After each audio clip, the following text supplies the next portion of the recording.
والله يرزق من يشاء بغير حساب.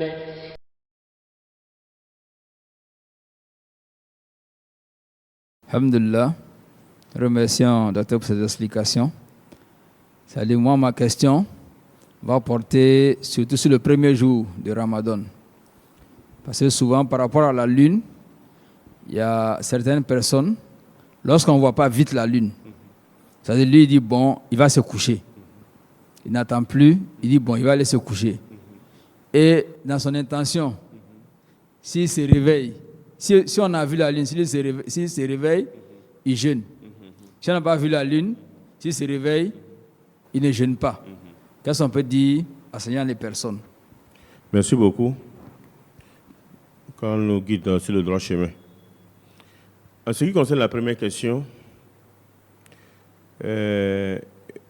lorsque nous sommes dans le jour du doute, c'est-à-dire le 21e jour de Shaban, c'est le jour où on observe la lune. Aujourd'hui et avant n'est pas même chose. Avant, les choses n'étaient pas organisées. Chacun observait de sa manière. Il peut voir, ne pas voir. Il peut ne pas voir. Mais actuellement, en Côte d'Ivoire, il y a une organisation qui est là. On observe la lune. Si on n'a pas vu la lune, on attend jusqu'à 22 heures pour faire une déclaration. Soit on a vu, soit on n'a pas vu. Si tu veux dormir, il faut attendre 22 heures avant de dormir. Bon, si tu as dormi, aujourd'hui nous avons les moyens de communication. Même si tu te réveilles à 2 heures du matin, tu appelles quelqu'un, et si on a vu la lune, on n'a pas vu, il va t'informer. Donc il y a toutes les dispositions qu'on peut prendre. Hein? On peut prendre toutes les dispositions pour gêner ou ne pas gêner, n'est-ce pas? Donc ce qui est mieux, tu prends les dispositions. Tu prends toutes les dispositions pour être informé par rapport à ça. Mais si tu négliges ça, que tu dors, que tu n'as pas jeûné le premier jour, ça, tu vas rembourser par 2 mois. Puisque c'est une négligence de ta part. Tu avais tous les moyens. Tu peux aider aux gens même. Si on a vu la lune, appelle-moi. C'est-à-dire qu'on a tous les moyens aujourd'hui pour connaître. Donc ce problème ne se pose pas aujourd'hui. Celui qui fait ça aujourd'hui, c'est par négligence. Donc, il doit être sanctionné par rapport à ça, quand on a la bonne compréhension.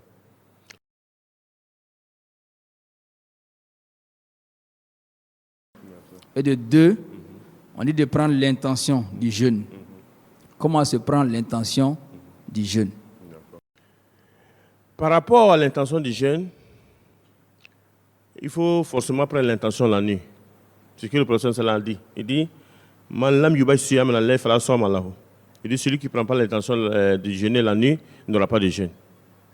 Donc, il faut prendre l'intention du jeûne la nuit. Donc, pour ne pas oublier, ce qui est recommandé, ce qui est mieux pour le musulman, lorsqu'on dit que la lune est observée, tu fais une intention globale. Pour jeûner tout le mois. Tu prends l'intention, tu dis, là, je prends l'intention de jeûner tout le mois. Maintenant, si tu veux, chaque jour, tu renouvelles l'intention. Si d'aventure tu oublies de renouveler, l'intention globale là suffit. Mais lorsque tu laisses le jeûne, tu voyages et puis tu laisses le jeûne, ou bien tu tombes malade, tu laisses le jeûne, l'intention globale que tu avais prise avant est annulée. Tu as l'obligation de reformuler une autre intention globale. Ok? Ouais, comment ça se passe? Donc, sinon souvent, si tu veux prendre chaque jour, tu peux oublier. Si tu oublies, alors tu jeûnes, ton jeûne ne sera pas valable. Donc, il faut faire une intention globale pour tout le mois et puis ensuite renouveler. Le jour que tu ne renouvelles pas, il n'y a pas de problème puisque tu as déjà pris l'intention. Quand on est dans la bonne compréhension. Non, l'intention, on ne prend pas l'intention. En islam, l'intention, c'est ce qu'on pense dans le cœur. On ne dit pas, là, je prends l'intention de jeûner un mois encore. Non. Ça fait partie des bidas, des innovations. C'est-à-dire, on pense dans son cœur, même dans la prière, on pense dans son cœur qu'il a fait cette prière. C'est valable pour toutes les adorations. C'est seulement pendant le Hajj, on prend la sacralisation de l'Iram, on dit Allahumma labbaika hajjan ou umratan. En dehors de la Hajj, toutes les adorations qu'on fait, l'intention se fait de façon discrète dans le cœur. On ne prononce pas l'intention. Quand on est dans la bonne compréhension.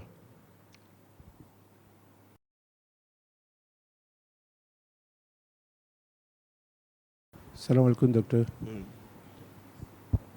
Je n'ai pas bien suivi. Quand vous avez dit qu'on doit purifier l'intention, concrètement, comment ça doit se passer dans cette période d'attente-là, la purification de l'intention? D'accord. Si on parle de la purification de l'intention, ça dit souvent, on fait l'adoration pour certaines choses. Mais ici, il s'agit de faire l'adoration pour Allah subhanahu wa ta'ala. C'est-à-dire, on purifie, on a l'intention qu'on va faire l'adoration. Allah nous a donné les moyens, la foi, pour qu'on fasse l'adoration à cause d'Allah seul, sans association, sans rien. Voilà, c'est ça. C'est ça qui est la purification. C'est-à-dire, on fait l'intention pour Allah seul, et d'autres choses n'ont pas de part par rapport à ce que nous allons faire, mais tout c'est fait pour Allah subhanahu wa ta'ala. C'est ça la purification de l'intention. Quand on donne la bonne intention.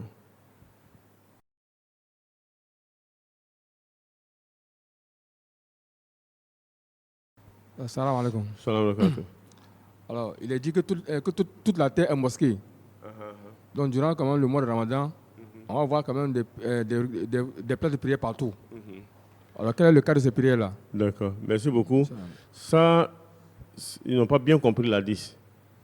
C'est une mauvaise compréhension de la 10. Quand le président dit toute la terre est mosquée, ça veut dire que si la prière te trouve n'importe où sur la terre, tu peux faire ta prière. Tu n'as pas l'obligation d'être dans une mosquée avant de faire une prière. Puisque souvent tu peux être quelque part là-bas, il n'y a pas de mosquée. La prière peut te trouver là-bas. Tu n'as pas besoin de retarder la prière parce qu'il n'y a pas de mosquée. Donc toute la terre est mosquée, sauf des endroits qui est le cimetière et puis les latrines, les toilettes. Ok? Ça veut dire que n'importe où la prière te trouve, tu peux faire ta prière. Ça n'a rien à voir avec ce qu'on voit aujourd'hui. Pendant le Ramadan, on observe des choses qui sont très graves. C'est-à-dire on s'amuse quoi. C'est-à-dire on fait toute l'année, on ne prie pas correctement, on ne vient pas à la mosquée, rien. Le mois de Ramadan qui arrive encore, le mois béni, où on a plus de mérite, on s'amuse à la prière. Il y a certains imams, ils organisent des prières dans les quartiers. Pourtant, il y a des mosquées. Ils battent les routes, les gens sortent. Et puis, il y a deux choses. Souvent, ces prières ne sont pas faites à l'heure. Actuellement, on ne peut pas prier avant 19h30 ou 40. Actuellement. Et souvent, après 19h15 déjà, on commence la prière. Ça, c'est pas prière. Avant de faire la tarawih, on fait quoi? C'est pas Isha, on fait. Donc, si vous avez fait la prière avant son heure, est-ce que la prière sera acceptée? La prière ne sera pas acceptée. Donc, ils font les gens prier. Puis maintenant, ils prient de façon rapide. Ils peuvent finir la prière en 15 minutes. Bientôt même en 10 minutes. On dit s'amusement. C'est pas une prière obligatoire. Tu ne faut pas faire. Mais il ne faut pas t'amuser. Il prend un seul verre. Salam alaikum, puis s'en va. On appelle ça avion par terre. Avion par terre. L'avion dans sa place, c'est où? Hein? C'est la terre ou c'est en haut? C'est le ciel, non? S'il descend en terre là, il va faire quoi? C'est la destruction totale. Donc, ceux qui font ça, c'est tous les imams qui font ça, c'est eux qui vont prendre les péchés. Les fidèles vont prendre des péchés, mais pour les imams, seront plus graves, puisque c'est eux qui encouragent ça. Et puis avant l'heure, et puis ils ne préparent correctement. Donc, celui qui veut les mérites, il faut qu'il cherche une mosquée, et puis il vérifie hein, les mosquées qui prient à l'heure. Puis il y a des mosquées aussi, pendant le Ramadan, ils changent les l'heure. Ils sont pressés. Après les 19h30, on commence. On finit. Ce n'est pas quelque chose d'amusement. Donc, tu veux faire, il faut bien faire pour avoir les mérites. Sinon, tu vas te fatiguer pour rien et tu n'auras pas de mérite. Quand on préserve, Inch'Allah.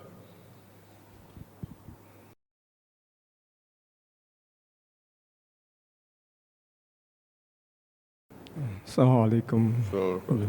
Qu'Allah accepte. Voilà, Imam, je voulais vous demander, poser une question sur une question qui est un peu paradoxale. Mais je pense que... Oui, je pense que... On n'entend pas la question. Oh. J'ai dit je voulais poser une question sur un sujet qui est paradoxal, quoi, et qui concernait beaucoup les imams. C'est-à-dire concernant la rupture et le commencement du jeûne. Par exemple, dans un pays comme ça, nous qui sommes en Côte d'Ivoire ici, nous débutons le mois du jeûne sur une date précise.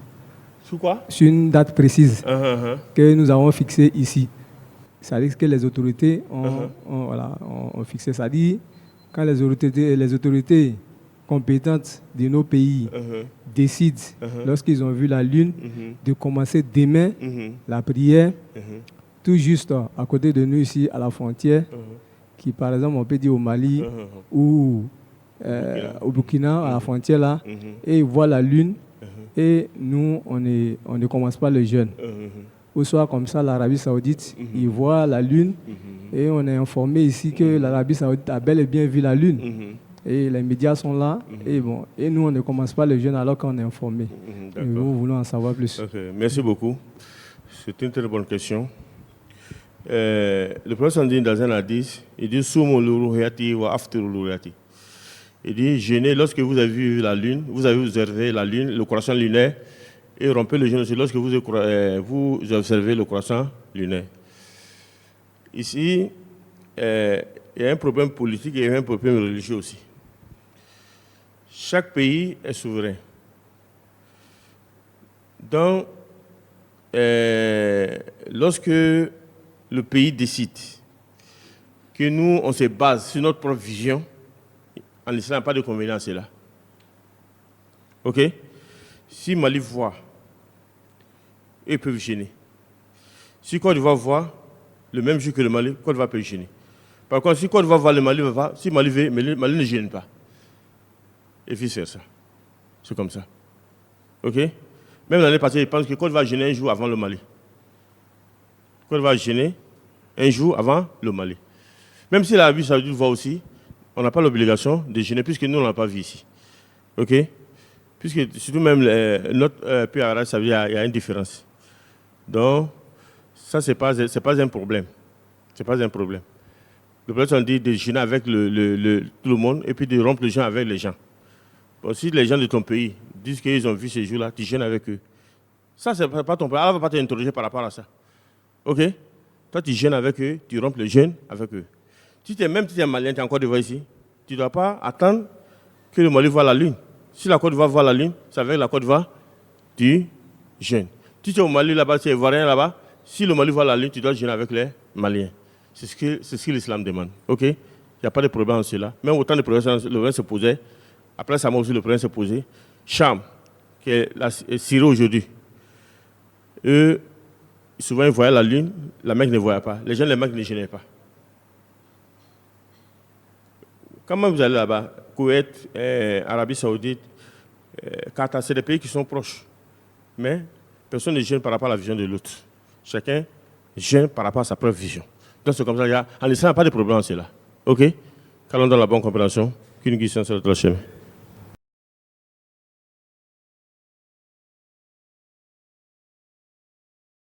Salam alaikum, docteur.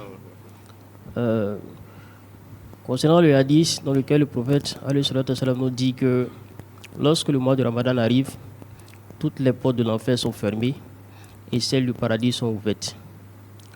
Je voudrais savoir quelle compréhension le musulman doit avoir de ce hadith-là en fait. La compréhension qu'on doit avoir, ça dit que le mois de Ramadan est un mois de miséricorde où Allah facilite l'adoration.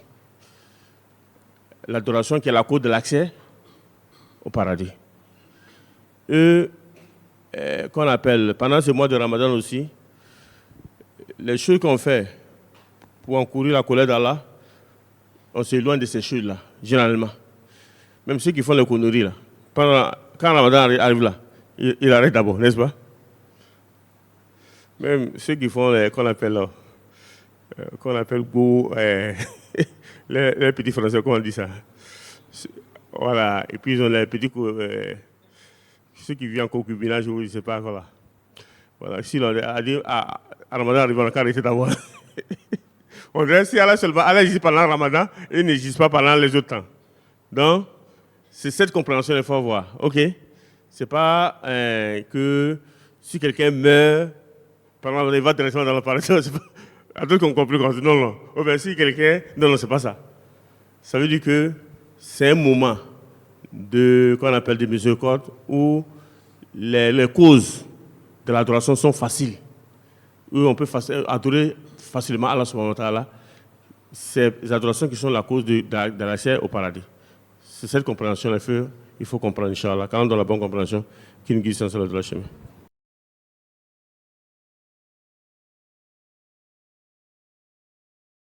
Je voulais savoir si, pour un homme donné, créé de Dieu, Allah, subhanahu wa ta'ala, est-ce qu'il peut avoir une intention bonne en dehors de Dieu?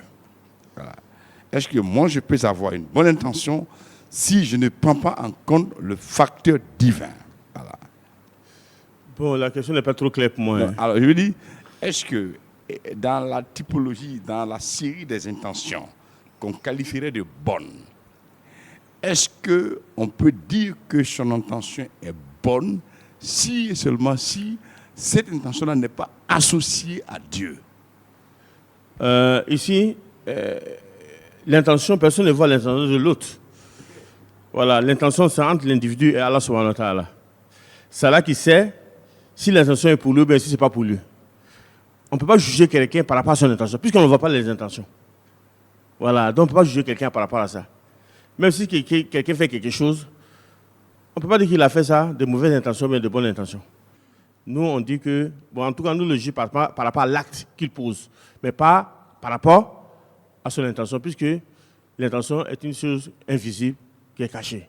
Donc, l'intention, c'est entre Allah et le serviteur.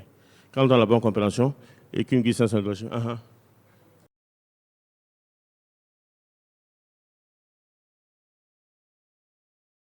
Je ne parle pas de l'intention de Dieu à quelqu'un. Mais ça, c'est Dieu à l'intention. Moi, je pense que c'est ça en fait. Ça dit, prends l'intention de donner 10 000 francs à quelqu'un. Mais ça, c'est Dieu. Sans associer Dieu. Voilà. Pas que le Dieu. Voilà. Non, ici, voilà. Si c'est ça, il n'y a pas de. J'ai compris maintenant. Si tu fais ça, Allah ne va pas te récompenser.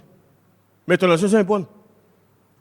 Ton intention est bonne. Mais les mérites qui sont liés, qu'on appelle à l'aumône, toi, tu n'auras pas ces mérites-là. Puisque tu n'as pas fait à cause d'Allah, c'est tout.